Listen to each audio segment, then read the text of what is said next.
Praise lord.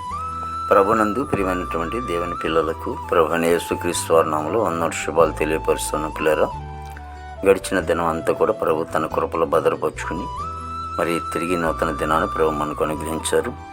ఈ 2024 సంవత్సరం 7వ నెల 9వ దినాన్ని ప్రభు మనకు అనుగ్రహించి మరి ఈరోజు దేవుడిచ్చినటువంటి వాగ్దానం, నీవు మా మాట వినిన ఎడల ఎంత మేలు. కీర్తన గ్రంథము 81వ కీర్తన 8వ చరణం. దేవుని పిల్లలుగా దేవుని మాట వింటే ఎంతో మేలు ఉంది, ఎంతో ఆశీర్వాదం ఉందని దేవుని వాక్యం సెలవిస్తుంది. కాబట్టి దేవుని మాట వింటే మనకి మేలు, కాబట్టి ఆయన మాట విని మరి దేవుని ఆశీర్వాదాలు మనం పొందుకుందాం. ప్రార్థన. ప్రేమగల తండ్రి, కృపల యేసునికి స్తోత్రాలు చెల్లిస్తున్నాం ప్రభు. దావదిగో తండ్రి, నీ మాట వినటం ద్వారా ఎంతో మేలు ఉంది నేను. దావదిగో తండ్రి, ఆ మేలుని మేము పొందుకోవటానికి నీ మాట విని కృప దయచేయండి.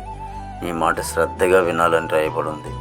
అవునైనా నీ మాట శ్రద్ధగా వింటలో మాకు ఎంతో ఆశీర్వాదం ప్రభు. ఆ ఆశీర్వాదం మేము పొందుకోవాలి తండ్రి. నీ మాట మేము వినేవట్లుగా కృప దయచేయమని ప్రార్థించమని కొన్నాను. ప్రతి కుటుంబాన్ని దీవించి ఆస్వాదించండి ప్రభు. ఇదిగో తండ్రి, మా భారతదేశం మీరు ఆస్వాదించండి తండ్రి. యాన బిడ్డలందరినీ కూడా దీవించినైనా ప్రభు. ఈ విదేశాల బిడ్డలకు కూడా మంచి వంతు నింపండి. ఇగో తండ్రి, పనికి వెళ్ళే బిడ్డలకు మంచి ఆరోగ్యాలతో నింపండి. చదువుకునే బిడ్డలకు రాకపోకలు మీరు తోడు సహాయించండి. ఉద్యోగాలు చేస్తున్న వారందరూ కూడా ప్రభు ప్రయాణాలు తోడు నడిపించండి. దేవ ఇగో తండ్రి, హాస్పిటల్ రూమ్ స్వస్థపరచండి. జైలు ఉన్న బిడ్డలు విడుదల చేయమని ప్రార్థిస్తున్నామని కొన్నాళ్ళు. కోర్టు గొడవలు కేసు గొడవలను కొట్టివేయండి తండ్రి. ప్రభు ఇదిగో తండ్రి, పాడి పంట మీరు ఆస్వాదించమని ప్రార్థిస్తామని కొన్నాళ్ళు. ప్రభు ఇదిగో తండ్రి, వివాహం లేని బిడ్డలకి వివాహం తెచ్చండి. గర్భఫలం లేని వారికి గర్భం తెచ్చండి.